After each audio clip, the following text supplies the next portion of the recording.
Hi,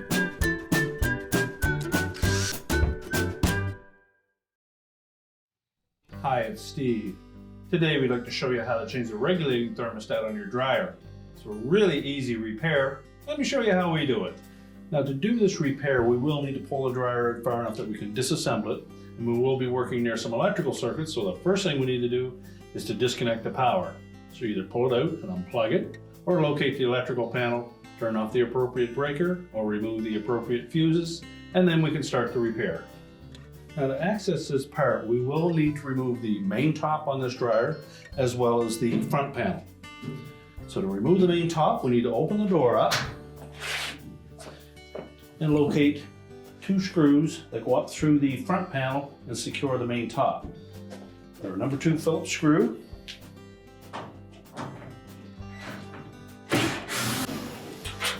And then we'll set those aside. Close the door up.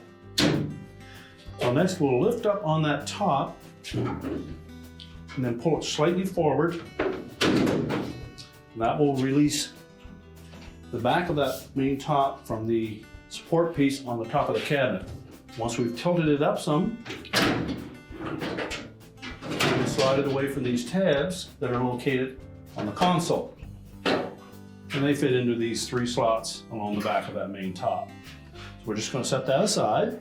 Now next we'll need to remove 2 screws that secure that front panel assembly to the cabinet, and they'll locate it in each corner up close to the top. So using either a number 2 Phillips or a number 2 square head, we'll remove those 2 screws.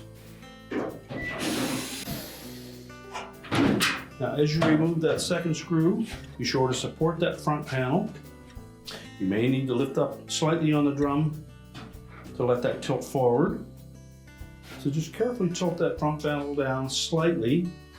That'll lift it off the base and the 2 front corners. Now we're just going to carefully pivot that around because there is a wire harness attached here that we'll need to disconnect.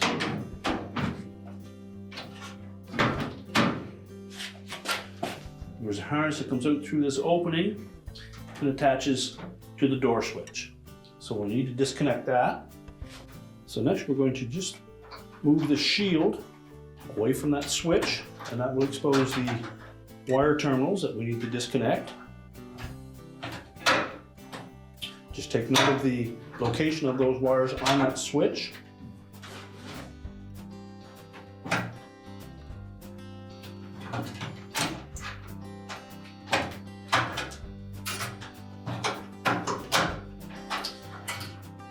The inline connector will also need to be disconnected. So using a small flat blade screwdriver, we'll note that there are 2 little rectangular openings on that connector. And if we depress the tab inside, we'll be able to separate the 2 halves of that harness. Now with that harness completely disconnected, we'll take that front panel assembly and just set that aside. Now our next step will be to remove the drum from the cabinet in the dryer, and to do so we need to remove the belt from both the idler and motor pulleys. So the motor is on the left hand side here, so if we reach into this gap, we'll be able to feel the belt, and the idler pulley will also need to come through from the right side so that we can pull that idler assembly towards the center of the drum to release tension on the belt. We can slide it off the motor pulley and then off of the idler pulley as well.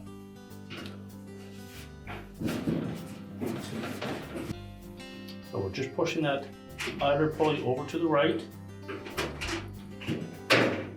Pull the belt off. And carefully allow that idler pulley to come back over to the left side of the cabinet. And we should have that much slack in our belt. Now before we try to remove that drum, we're going to loosen 1 screw on the side here that attaches the support piece to the side of the cabinet. That will allow a little more flex in the cabinet, and will allow it to pull open slightly, allow that drum to come out through that opening. Otherwise it's fairly tight there and it'll be a little more difficult. So using the drum belt to support the weight of the drum, I'm just going to lift up on it slightly.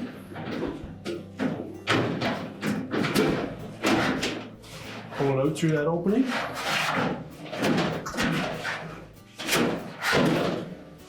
And then we'll set that aside.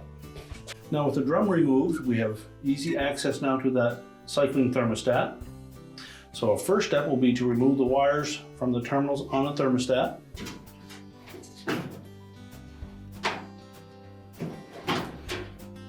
If they're on there really snug, you can use a pair of needle nose pliers to pull them off, but always grasp just the terminal and not the wire.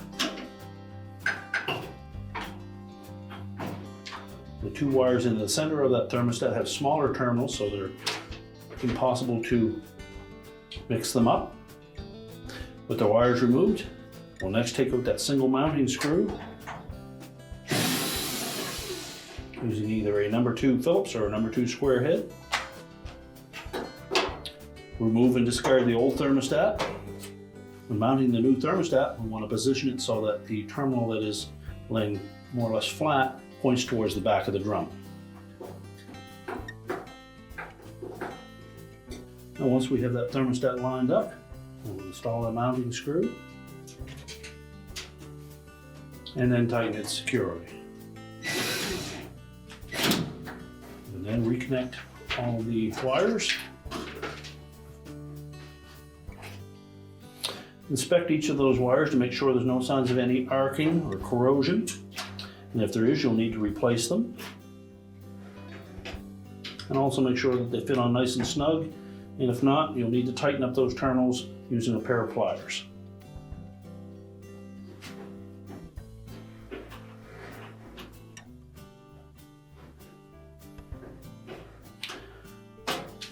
Now with the wires secure, we're now ready to put the drum back in place.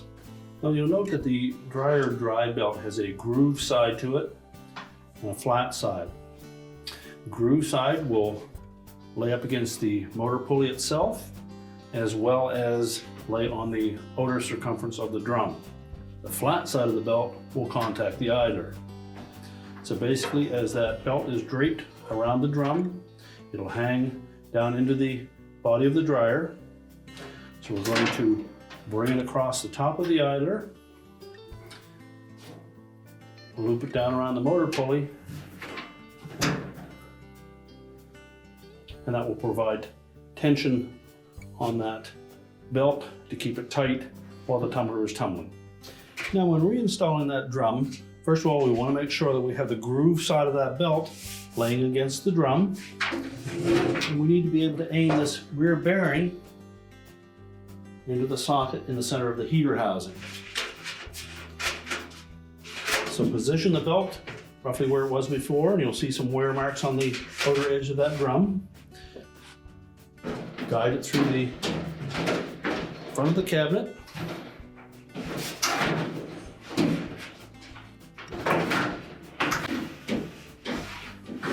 Make sure we fit that carefully into the bearing at the back.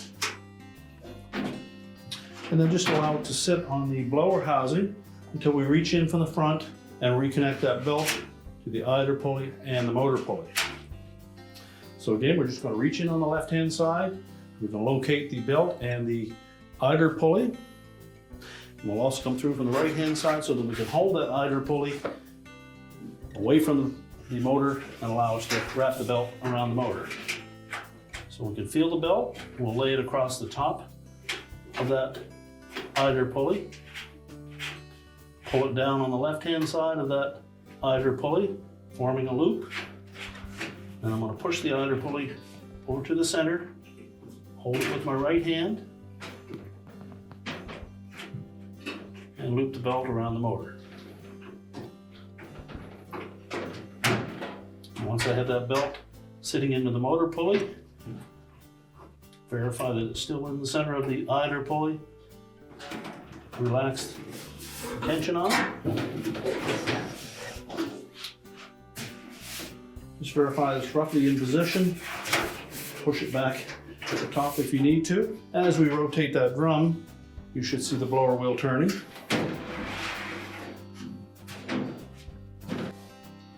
Now our next step will be to reinstall the single screw on the right-hand side here that we removed from that support bracket, and then we can attach the front panel.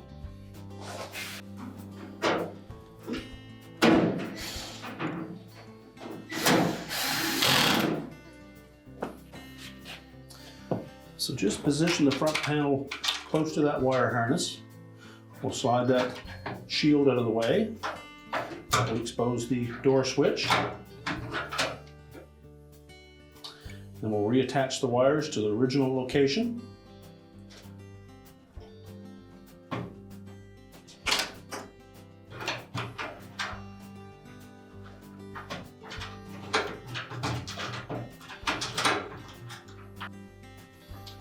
And then slide that tab on that shield to the slot on the front panel. Insert the other half of that wire harness connector.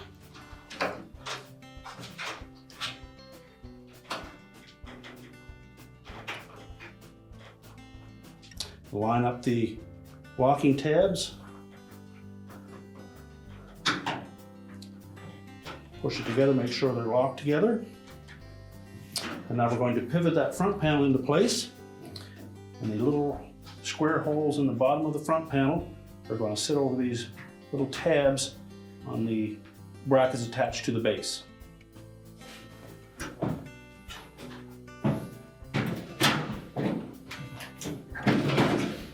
So line up both sides.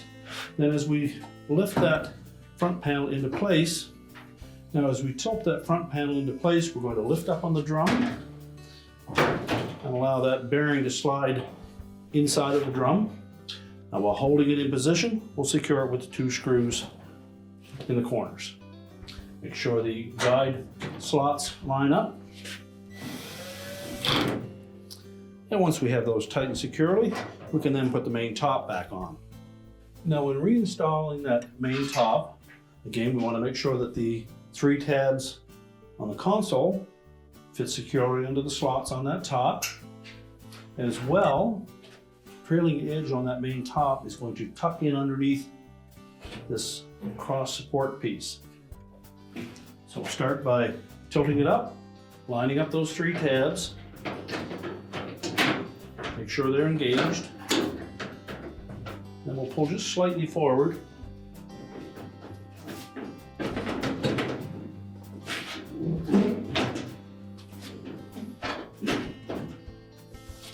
Make sure they sit down in underneath that support piece, but remain connected to the console.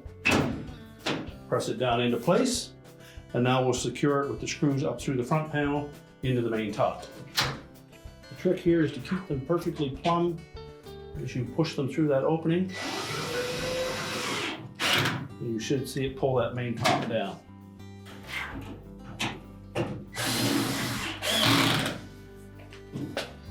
Then we can close the dryer door up. We're now ready to push the dryer back into place, reconnect the power, and your repair is complete.